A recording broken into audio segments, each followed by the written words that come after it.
I really believe in therapy, and I've been in and out of therapy like for years. My friend Chloe just kept being like, why are you fine? Yeah. Why are you fine? Why have you showed up in an outfit with your makeup done? And my parents were just really into run rig. Stop. That's phenomenal. And we're like, Gaelic would be good. Hey, I'm Katie J, and welcome to Young Scot's new This Is How I Feel podcast, where we talk to guests who've grown up or live in Scotland about their experiences and how they cope in the world we find ourselves in today.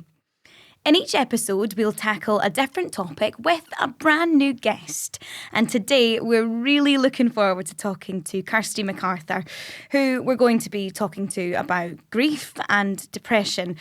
And with that, we want to let you know that this might be a tough listen for some people, and we'll share resources at the end if you're struggling with this topic. Before we get started, let's introduce Choirstaidh. If you're a Gaelic speaker or learner, you may follow Choirstaidh already on social media, where she discusses Gaelic language and culture alongside her content on grief and mental health. Now, Choirstaidh is a Gaelic-speaking artist and content creator who studied at Glasgow School of Art before working in Gaelic media as a freelance creative. Now, there's so much that we have to talk about today, but first, Choirstaidh, thank you so much for joining us. I'm so happy to be here. Thank you so much for having me. And thank you for coming in and speaking to me in English. I know, it's a rarity. It's genuine. I feel like I'm having to use a different bit of my brain from I'm normally using. Yeah. I mean, it's so wonderful that you get to use the Gaelic language so often. But I can imagine it's a bit of a stretch thinking, right, okay, how do I cover this one in English? A little bit. I'm having to use my everyday brain instead of my on-camera brain. Your content brain. Yeah. Well, do you know what? We love a challenge here at Young Scot, so let's just get into it. We are, of course, asking everybody who comes onto this podcast and sits in that comfy wee seat over there, how do you feel today? I feel not bad today. All right, we'll take it. I feel all right. I feel tired. I feel a wee bit cold. It's freezing out there. But yeah, no, I feel pretty good. A solid start. And for the listener, we are recording this on a very dreich Monday in Glasgow. So not too bad. We'll take it. Yeah, 100%.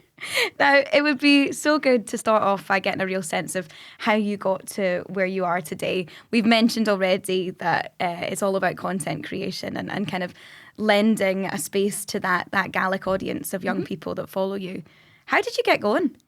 Yeah, so I learned Gaelic through Gaelic Medium Education. So in the late 90s, early 2000s, there was a lot of kind of Gaelic nurseries and schools opening in the mainland. And sort of, I'm from the West Coast, I'm from Greenock originally.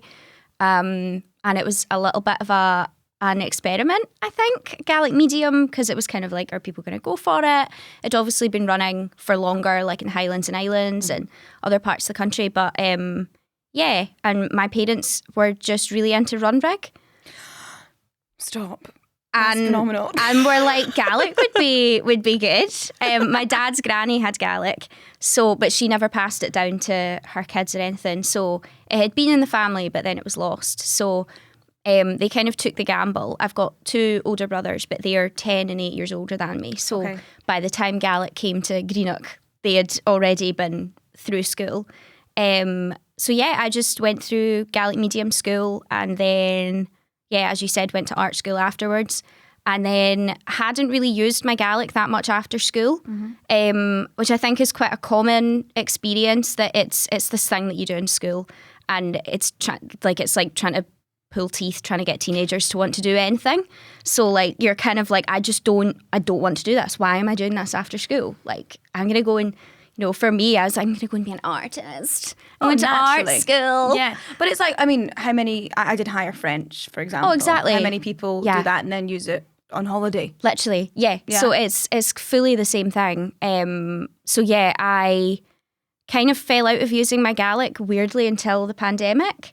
And then I was on furlough from a waitressing job that I hated and realised that I did not want to go back to waitressing because I was discovering what eating 3 full meals a day and sleeping enough was like, and not having a horribly unhealthy lifestyle was like. And yeah, it sort of, I got into the habit of saying, yeah, sure, I can figure out how to do that to a lot of opportunities that came up.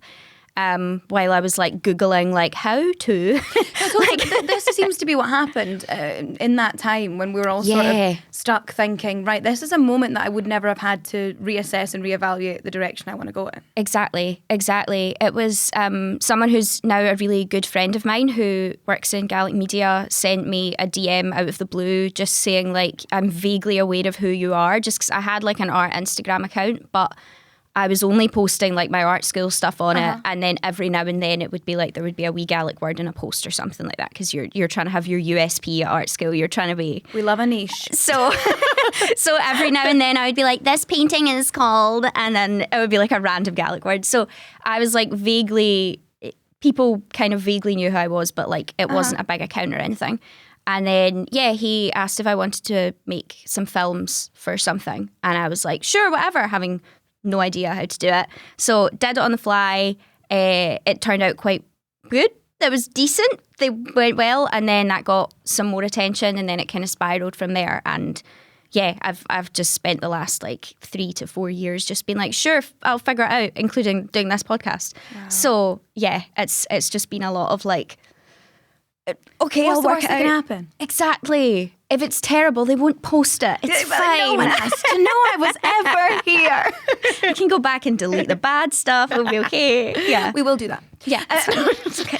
But it's remarkable how, a change like that can kind of, alter the entire course of your life. I mean, if Greenock hadn't taken Gaelic 100%. seriously, because your siblings don't have a word of Gaelic then. No. Interesting. They can demand a cup of tea. Right. They can like maybe say some rude phrases because it's funny, but like, Sure. it's not really in. And the whole trajectory of your life and your career, it kind of changed because of that fundamental understanding that other people didn't have. Yeah. What about your classmates? Anyone else still using the Gaelic? Yeah, 100%. Yeah? Definitely. From primary school, there's a few primary school teachers. There's a few people working in media, that kind of thing. Brilliant. And then high school, there's even more, because I went to high school in Glasgow, because there wasn't high school provision through Gaelic.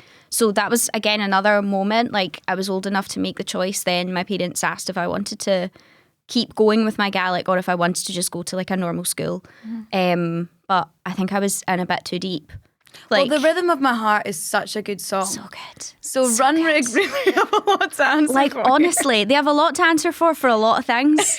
And this is a really big one of them. Yeah. Totally. But, I mean, truly though, our sort of generation going through, I think it's the first time in a long time that we've seen that real resurgence of passion for the Gaelic language and the trad music artists and things. Like the sort of tidelines effect and things like that. 100%. Are you conscious of that? Oh yeah, like so conscious of it, and it feels fun to be part of that community as well. Just now, like, I was literally talking to my friends the other night. Like, me and my boyfriend were out for a wee cheeky drink of an evening, and it's okay. We're over 18. You can say it. It's You're okay. allowed to have a cocktail.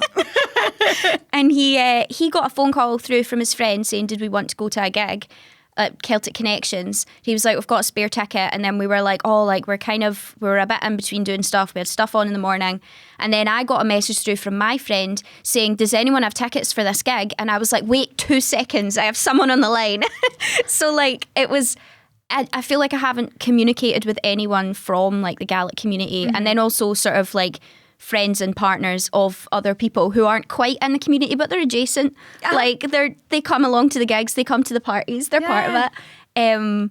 Like, I haven't spoken to anyone that hasn't been like, so have you got festival club tickets for this? And are you going to the gig on Tuesday? And are you? And it's everywhere. And it's so cool. And it's so lovely. And there's nothing feels cooler than like having like guesties to like your friend's gig and like rocking up and like like I actually know the band. I knew them before they were a big deal, actually, and I know what they're saying.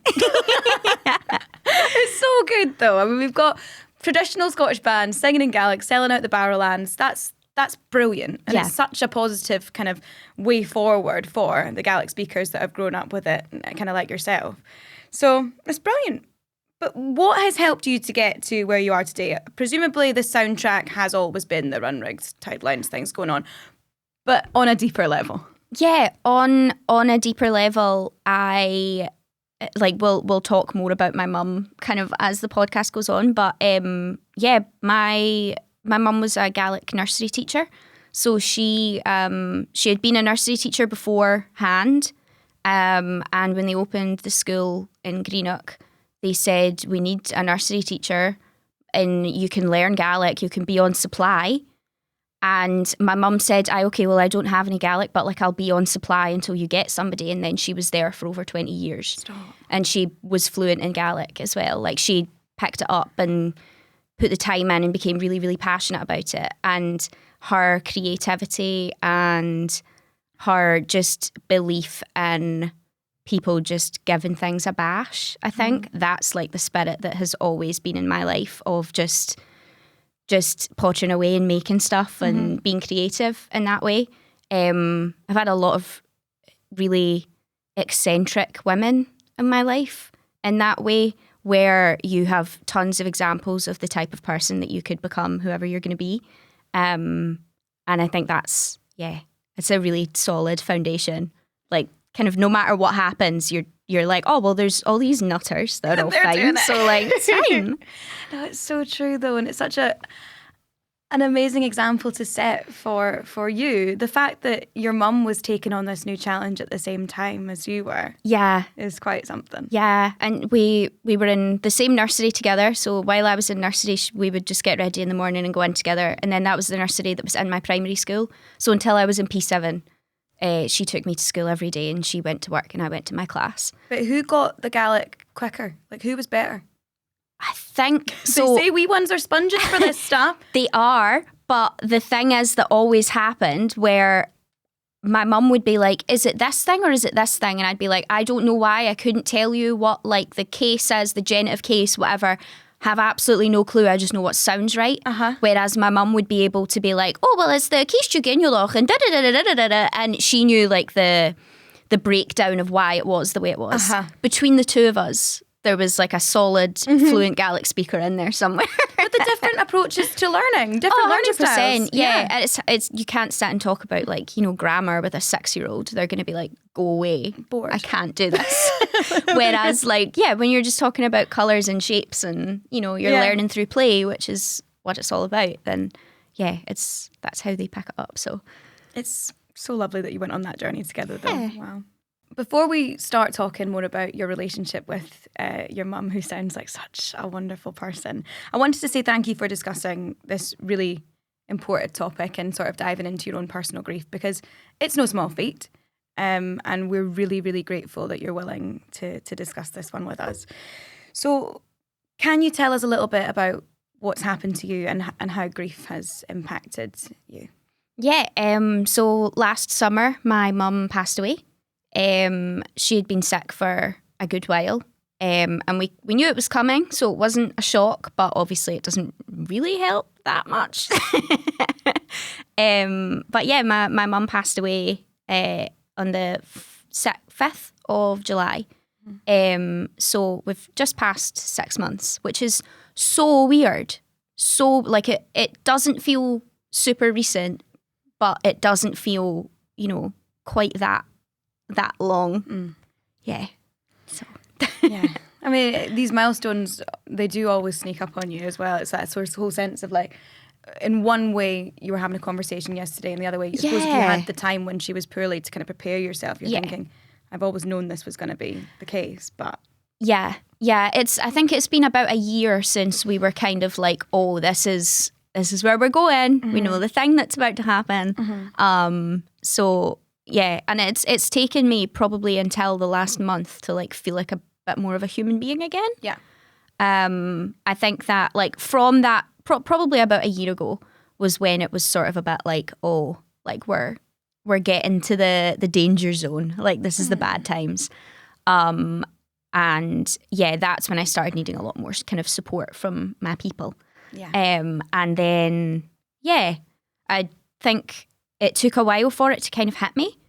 After she died, it was a bit like I went for like lunch and a catch up with like some friends in between like the death and the funeral period, where it's just chaos. Yeah. And my friends were obviously like, we need to see you, come here.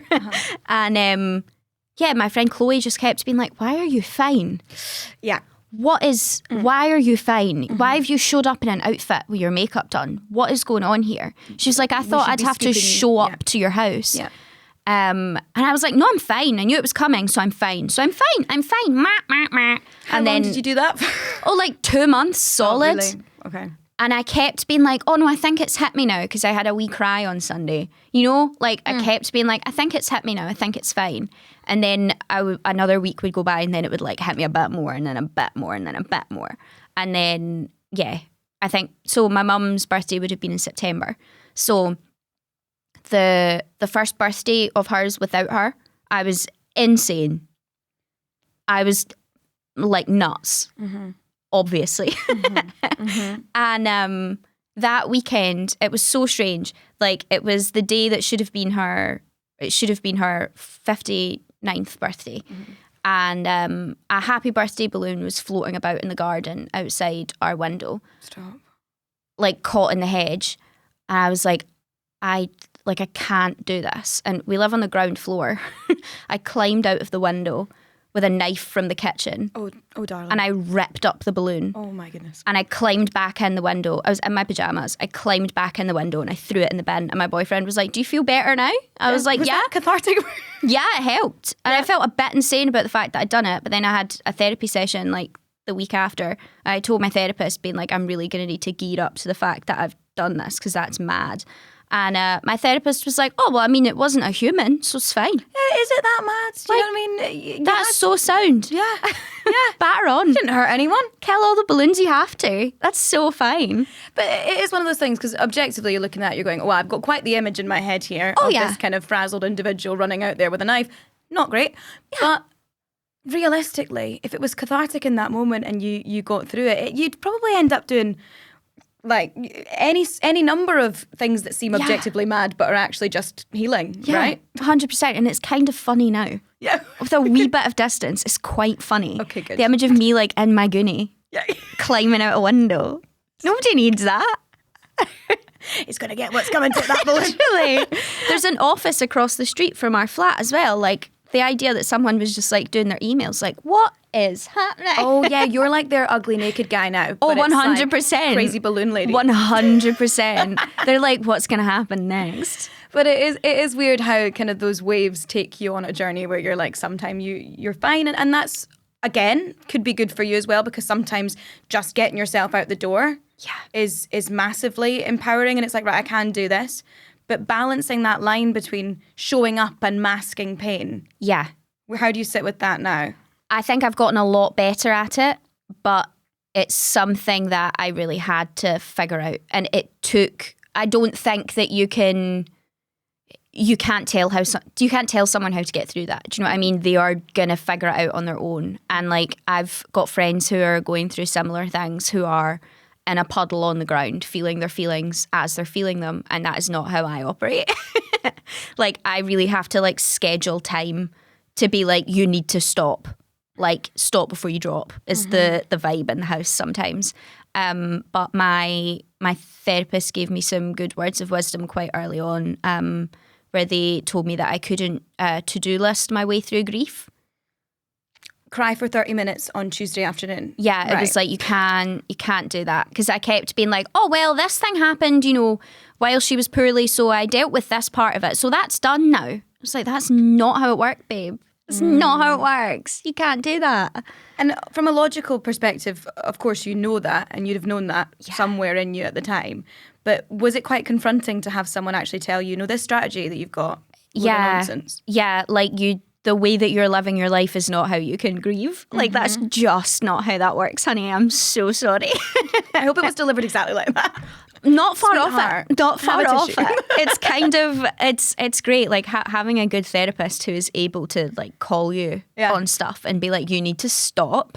Like, this is too much. And this is maybe a bit of a intrusive question, but I suppose we're here and we're doing it. Did you speak to a therapist prior to losing your mum? Yeah, so I really believe in therapy, and I've been in and out of therapy like for years, for various stuff, because life comes at you fast. Yeah.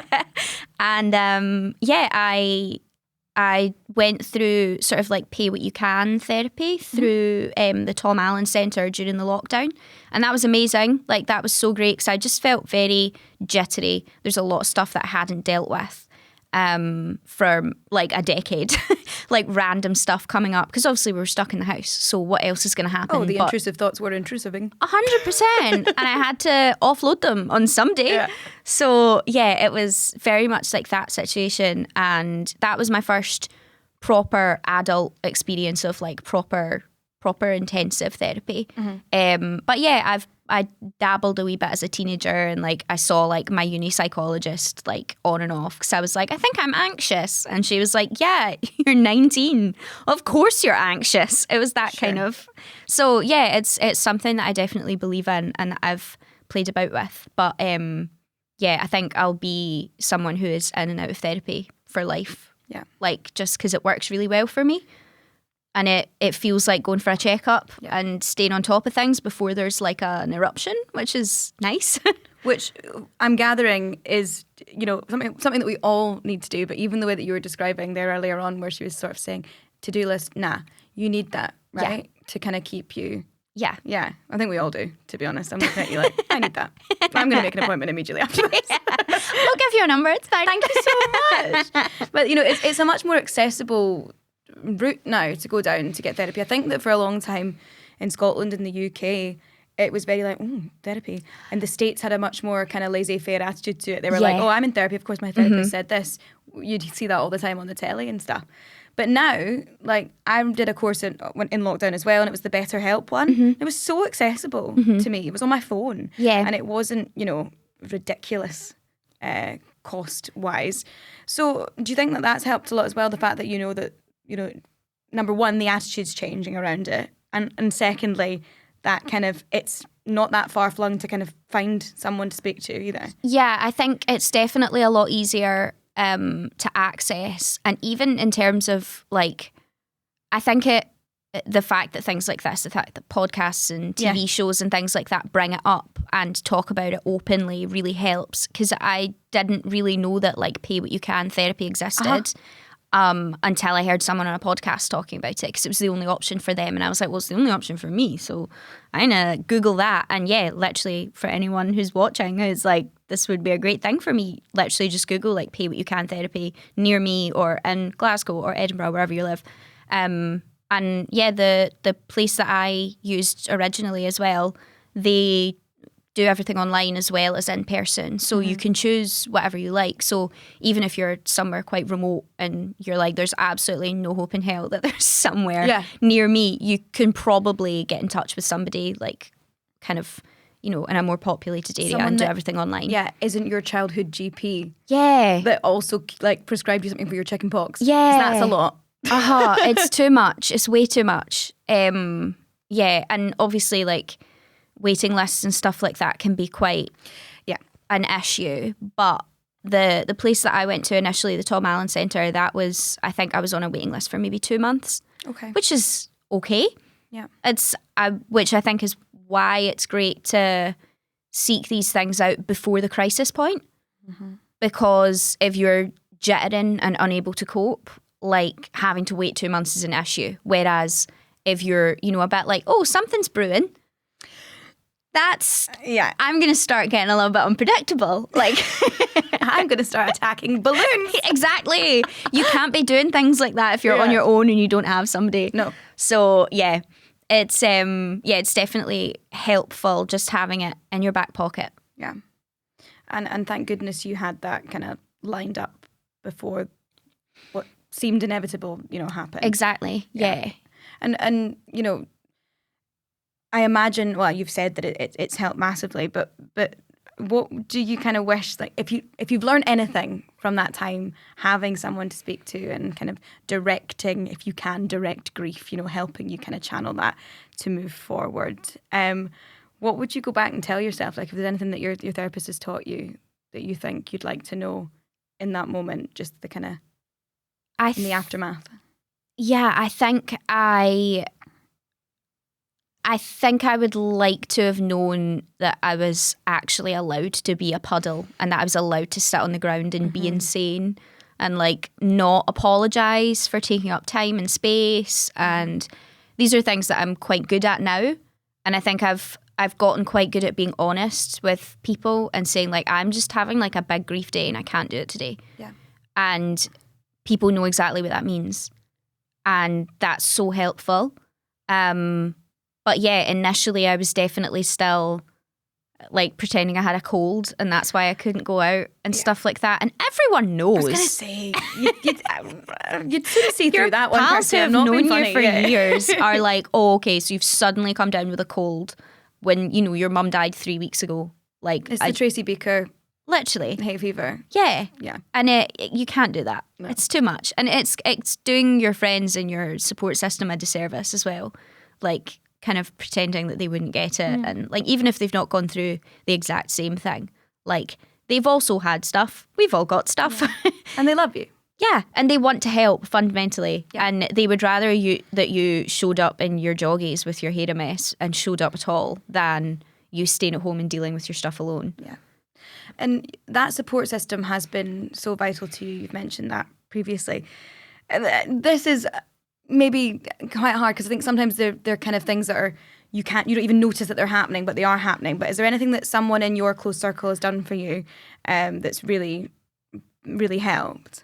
My boyfriend, I like recently said to a friend, I think he genuinely is the one person that the sunshine actually does shine out of his backside.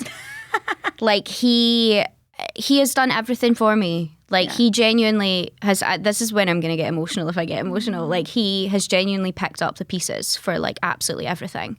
And like even like Christmas time was obviously quite rough because it was the first without my mum. Yeah. And we had family over on Christmas Eve to have a wee dinner, all that sort of stuff. And like Arthur cleaned the entire flat, cooked the whole dinner. Like I slept in by accident and he let me sleep, did everything. I like walked into the living room like after I'd like gotten ready and he had like a cocktail in hand, everything was done. Like, and that's him every day. Yeah. Like not quite the cocktail every day because that would be a bit much, but I'm gonna go for it. there's ever going to be a time, it's now. But no, he has been doing all the housework, has been sorting everything out, has been making sure that the cats are fed, has been making sure that I'm fed, like just doing absolutely everything and being deeply resistant to being thanked. Oh, really? He's so like, no, obviously I'm doing it. Yeah. Why would I, like, what do you mean thank you? Obviously I'm doing it. But yeah, just the best person who's ever lived. So he's made everything so much easier. Yeah. And I do think that's the number one thing, that if you love someone who's going through the worst time of their life, yeah, that's your time to shine. And the thing is as well, such is life, that there'll come a time where he is going through the worst time of his life, and then I will be there for that, because that's the whole thing of having partners and friends, and you know, you support each other, you pick up the slack. But yeah, my friends have been their own version of that as well, where being checked up on constantly and being taken out for lunches and dinners and having fun and being allowed to have fun, and like people being there for the good stuff, but then also not running away when it's uncomfortable and a bit like, oh God, why are we like, because you don't want to hang out with people when they're upset. No, it's not fun for anyone, but you have to. That's the whole point. It's the whole point of loving people. So yeah, everyone being honest in that way of, you know, this is what we're all doing here. This is why we're all friends. This is why everyone loves each other. Yeah, I've very good, very brutally honest friends as well, which is brilliant. Yeah. Because I need that. What have they said to you? Oh, Okay, we're allowing you to wallow, but your hair is awful. I mean, like that sort of vibe where it's kind of like, I do actually still need you to do stuff though. And like I have a lot of friends that I collaborate with on like work and things like that. And having that kind of force of, you know, there's stuff to be done. And yes, 100% take your time, but there's always stuff to be done. And we will all feel better if we're all continually making stuff and keeping moving. Yeah. Having people that celebrate you. Like, even if all you're doing is like, I made a couple of Instagram posts this week that were pretty decent. That's I actually can't get out of my head, that stupid TikTok that's going around, who was that wonderful girl? Literally. Jet, that's like everyone I know. Everyone I know all the time. So good. I love that so much. I don't need to tell you or anybody listening to this right now that the last few years have been, their own kind of unique sort of madness. And it's really impacted the way we live our day-to-day lives. Your career and your whole trajectory of your life changed during that lockdown period. That's when you started to do what you said earlier on and just say, yeah, why not? Give that a go. So that's massive. Mm-hmm. What tips would you give to someone who is kind of struggling to navigate the changes that they maybe came across then? Maybe they didn't change their life in that moment, but we've got through it. So what do we do now? Yeah, I think I would first of all say don't feel like you're running out of time, because you're literally not. It's fine. Like take a step back and like chill out and like take a deep breath. Are you talking to yourself here? Yes, always. Probably everyone in this room. Yeah. Okay, good. Because you're definitely talking to me. So. Cool it. Thank you. I will. Yeah, I think, chill out, take a step back. And then after you've chilled out, you'll have a much clearer head to then do the next part, which is what you actually want to be doing. And like, is there anything that you're doing because you feel like you have to be doing it? And like, obviously we all have to do our jobs and make money and all those things. But beyond that, like, are you pretending to enjoy things that you're doing? Is there anything that you are doing because you think you're supposed to be doing it? Like, are you living a lifestyle that isn't serving you and your people? And like, how can you prioritize building that support system ultimately and building that community around you? People talk a lot about like community as this like sort of amorphous blob of like, we have to build community. All that means is your pals. All that means is your pals and the folk you work with and your family. Yeah. So like that needs to be the centre of everything. And if you and that community is being served, then like everything else will be fine and figure itself out. I'd also say trust your gut. And yeah, trusting your gut is like the most important thing. It's like the baseline of everything. If something feels off, then it's off, then you can leave. Like there'll always be other jobs, there'll always be something. Like if all else fails, like you can walk into a cafe job. If you did cafe work when you were 16, you can walk into a cafe job. You'll figure it out.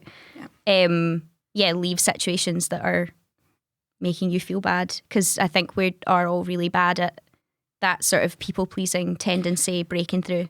Yeah, and I'm thinking about you if you were sort of 16 working in a cafe job, the friends that you had around you then, would they have served you the same way the friends that are around you now have, given this massive crisis you've been through? That kind of picking the right people to be a part and giving that back. Yeah, 100%. Like staying in touch with the people that are good to stay in touch with, and dumping the folk that aren't dumping the folk that aren't working. Like that's I think I probably have a tendency to find it too easy to cut people out, right? Which is something that I'm working on. But I also have friends who find it impossible, the idea of cutting people out and moving on. And I think there's an in-between. There's an in-between that's we all need to get to. And we'll all be fine when we get to it. We're working out that it's okay for a friendship or a relationship to evolve into a different sense. It's like, I don't need to be joined at the hip with you. You can be a birthdays and the odd Saturday night friend. That's fine too.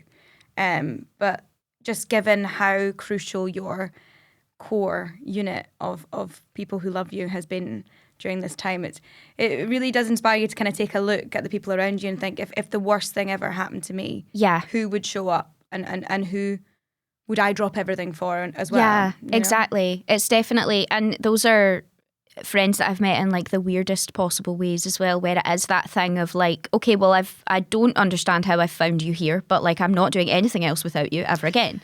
You are now mine. I have collected you.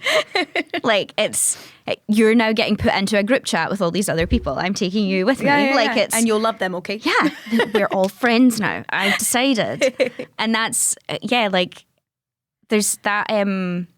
There's like a quote that floats around social media that's like everything that I've ever had or everything I've ever let go of, I've let go of with claw marks on it. And that's like, I think it's meant in like a sort of like, you know, a sort of self-deprecating, a little bit mopey way. But I feel like that is how we have to love people. And that like, you know, you have to put everything into your friendships and your relationships. And that's, everything else serves you a lot better when you are surrounded by people that you've chosen and they've chosen you. Like you're allowed to care that much. Yeah. That's fine. Being nonchalant is not cool and not comfortable and not happy. Like, care, give a damn, like you're supposed to. Yeah. Thank you so much for tuning in, and of course to Kirsty for being so open and honest and leaving us with such wonderful advice. Remember, if you need help and support, Young Scot has tons of information out there at young.scot/AyeFeel, because we're Scottish, right? You can follow Kirsty's work on social media using KirstyIona.jpg. Now the spelling will be provided, don't worry. You'll need it. Yeah.